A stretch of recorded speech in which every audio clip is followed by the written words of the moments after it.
¿Sabes por qué a un diabético le reducen considerablemente el consumo de carbohidratos?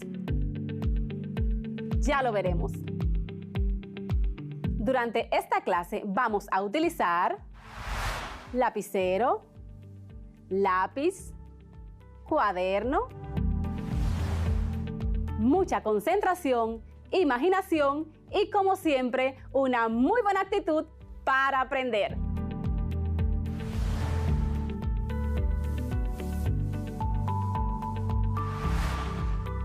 Hola, bienvenidos a nuestra clase de química para quinto de secundaria. Como ya sabes, soy tu profesora Mirelis de Oleo Encarnación. Meditemos en este versículo bíblico.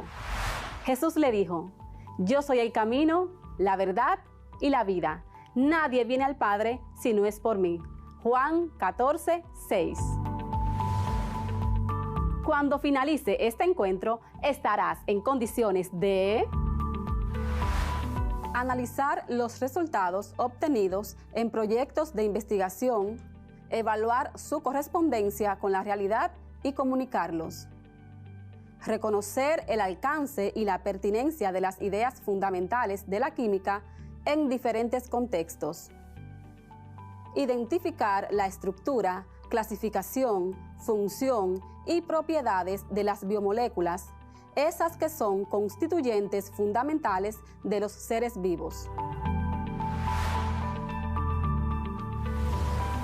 Recuerda nuestra situación de aprendizaje. Cada día consumimos diversos productos en nuestra alimentación, por lo que es importante saber cuáles elementos químicos forman parte de la composición de los alimentos, según su tipo. A través de la indagación, recopilarás las informaciones necesarias que te permitan elaborar un mural, donde indiques la estructura, clasificación, función y propiedades de las biomoléculas, para entregar a tu docente guía. Ahora, recordemos lo trabajado durante la clase anterior. Hicimos una introducción al estudio de la bioquímica y su importancia para entender los procesos químicos que ocurren en los organismos. Identificamos los tipos de metabolismos, anabolismo y catabolismo. Reconocimos a los llamados bioelementos primarios, secundarios y oligoelementos. Asimismo, identificamos las biomoléculas orgánicas e inorgánicas y su importancia para los seres vivos. También vimos los principales tipos de nutrientes que podemos encontrar en los alimentos que consumimos y las características de una dieta balanceada. Durante esta clase, continuaremos analizando las diferentes biomoléculas que son objeto de estudio de la bioquímica. Le dedicaremos este encuentro a los erróneamente llamados carbohidratos. ¿Qué son los carbohidratos? Los carbohidratos, conocidos como hidratos de carbono, glúcidos o azúcares, son compuestos orgánicos formados en su mayoría por carbono, hidrógeno y oxígeno, aunque en algunos casos se encuentra azufre, nitrógeno y fósforo. Estos constituyen más del 90% de la materia seca de los vegetales y son los nutrientes más abundantes sobre la superficie terrestre. La palabra carbohidratos deriva históricamente del hecho de que la glucosa, el primer carbohidrato simple que se obtuvo, tiene la fórmula molecular C6H12O6 y originalmente se pensaba que era una molécula que contenía carbonos hidratados, es decir, átomos de carbonos unidos a moléculas de agua. Este punto de vista pronto se abandonó, pero el nombre ha persistido.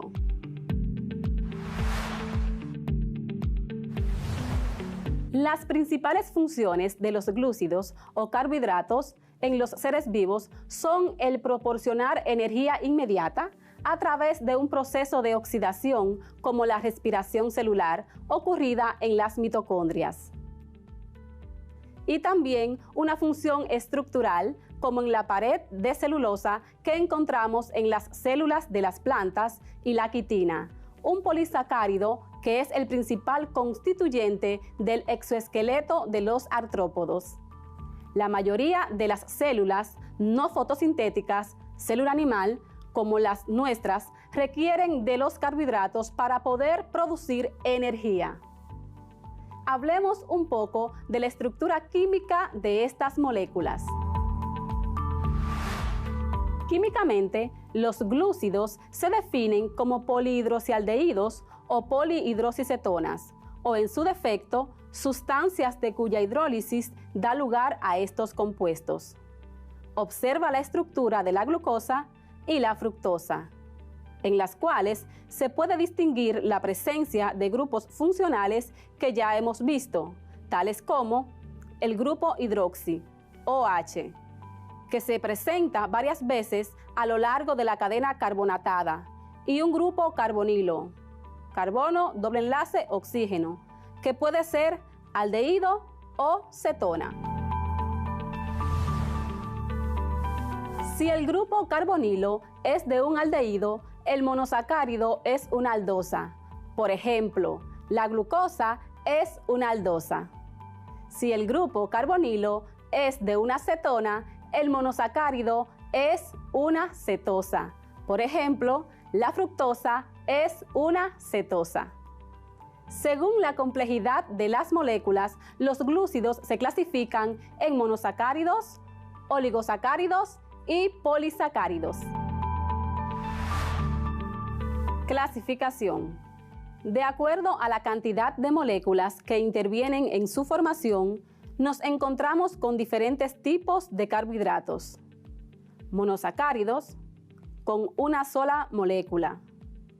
Oligosacáridos, de 2 a 10 moléculas. Y polisacáridos, con cadenas ramificadas de más de 10 moléculas.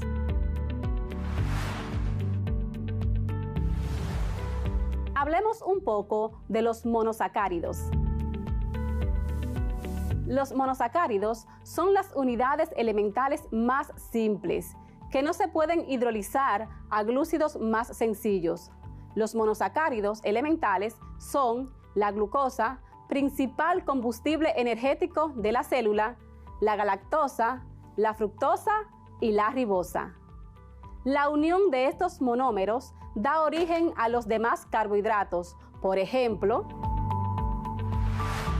la unión de una molécula de glucosa con una molécula de fructosa da origen a un disacárido llamado sacarosa. Los monosacáridos suelen ser sólidos, neutros, incoloros, cristalinos, solubles en agua y poco solubles en solventes apolares. Generalmente poseen sabor dulce, de donde proviene el nombre de azúcares. La glucosa es un monosacárido que merece especial atención. Es una forma de azúcar que se encuentra libre en las frutas y en la miel. La glucosa es el compuesto orgánico más abundante de la naturaleza. Es la fuente primaria de síntesis de energía de las células mediante su oxidación catabólica y es el componente principal de los polímeros de importancia estructural como la celulosa y de polímeros de almacenamiento energético como el almidón en las plantas y el glucógeno en animales. Es uno de los 3 monosacáridos dietéticos, junto con la fructosa y la galactosa, que se absorben directamente al torrente sanguíneo durante la digestión. Las células lo utilizan como fuente primaria de energía y es un intermediario metabólico. Observa la reacción química donde 6 moléculas de dióxido de carbono reaccionan con 6 moléculas de agua. Mediante la fotosíntesis producen una molécula de glucosa y 6 moléculas de oxígeno.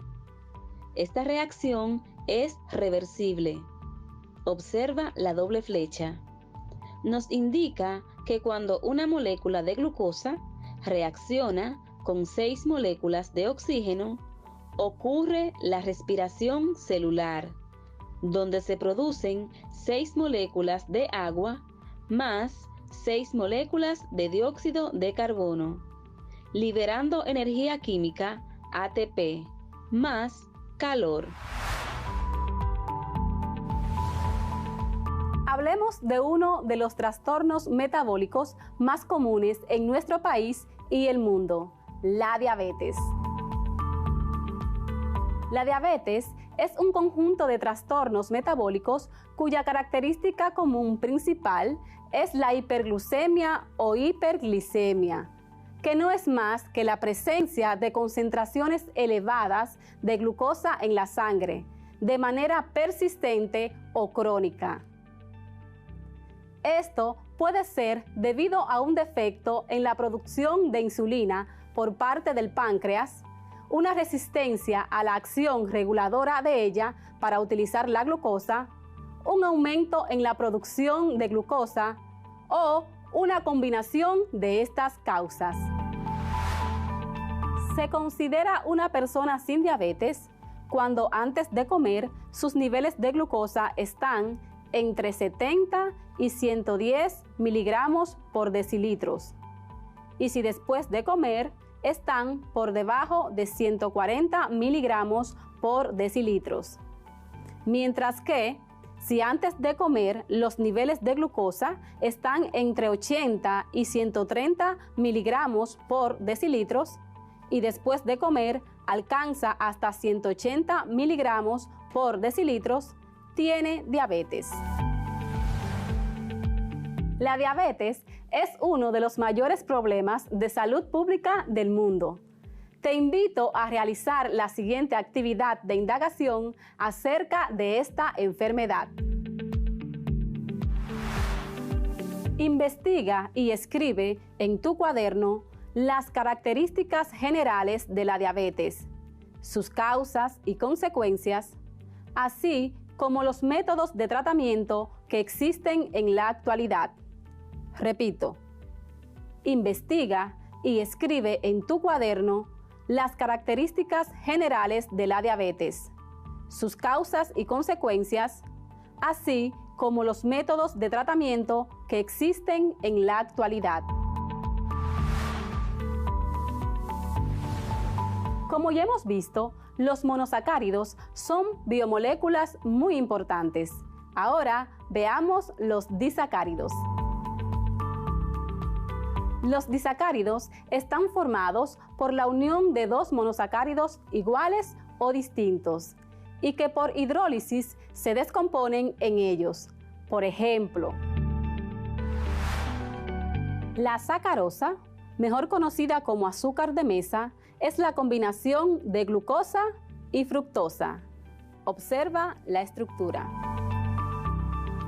La lactosa, considerada el azúcar de la leche, es la unión de la glucosa y la galactosa. Observa su estructura. Y la maltosa, conocida como azúcar de los cereales y la cerveza, es la unión de una glucosa con otra glucosa. Observa su estructura. De seguro que has escuchado que algunas personas no pueden tomar leche y sus derivados. Esto se debe a que hay personas que son incapaces de metabolizar ciertos carbohidratos. Amplía estos conocimientos realizando la siguiente actividad. Investiga acerca de la intolerancia que tienen algunas personas a ciertos carbohidratos. Investiga acerca de la intolerancia que tienen algunas personas a ciertos carbohidratos. ¿Por qué ocurre esto? ¿Por qué ocurre esto? ¿Cuáles son los trastornos más comunes del metabolismo de carbohidratos? Repito, ¿cuáles son los trastornos más comunes del metabolismo de carbohidratos. Para concluir con este interesante estudio de los carbohidratos, veamos los polisacáridos. Los polisacáridos son biomoléculas formadas por la unión de una gran cantidad de monosacáridos. Son polímeros cuyos constituyentes, sus monómeros, se unen respectivamente mediante enlaces glucosídicos. Estos compuestos llegan a tener un peso molecular muy elevado, que depende del número de unidades de monosacáridos que participen en su estructura. Los principales polisacáridos son el almidón, el glucógeno, la celulosa y la quitina. El almidón es una macromolécula que está compuesta por dos polímeros distintos de glucosa. Es el glúcido de reserva de la mayoría de los vegetales. Gran parte de las propiedades de la harina, de los productos de panadería y repostería pueden explicarse conociendo las características del almidón, mientras que el glucógeno es un polisacárido de reserva energética, formado por cadenas ramificadas de glucosa. Abunda en el hígado y en menor cantidad en los músculos. Una sola molécula de glucógeno puede contener más de 120.000 monómeros de glucosa. Por otra parte, la celulosa es un biopolímero compuesto exclusivamente de moléculas de beta-glucosa 1. Contiene desde cientos hasta varios miles de unidades de monómeros. Es un polisacárido estructural en las plantas, ya que forma parte de los tejidos de sostén. La pared de una célula vegetal joven contiene aproximadamente un 40% de celulosa y la madera un 50%. El ejemplo más puro de celulosa es el algodón, el cual contiene un porcentaje mayor al 90% en su composición. Por último, tenemos la quitina, que es un carbohidrato que forma parte de las paredes celulares de los hongos, del resistente exoesqueleto de los artrópodos y algunos órganos de otros animales como los anélidos y los cnidarios.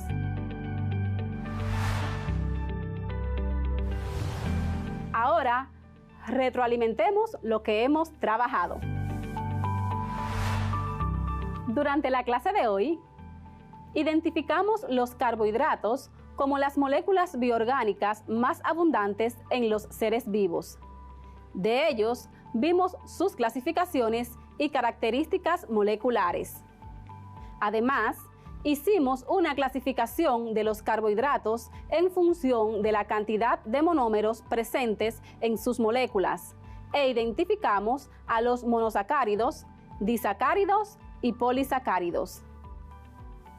Mencionamos algunos trastornos del metabolismo de carbohidratos, especialmente la diabetes, relacionada con la incapacidad para procesar de manera correcta el combustible celular, la glucosa.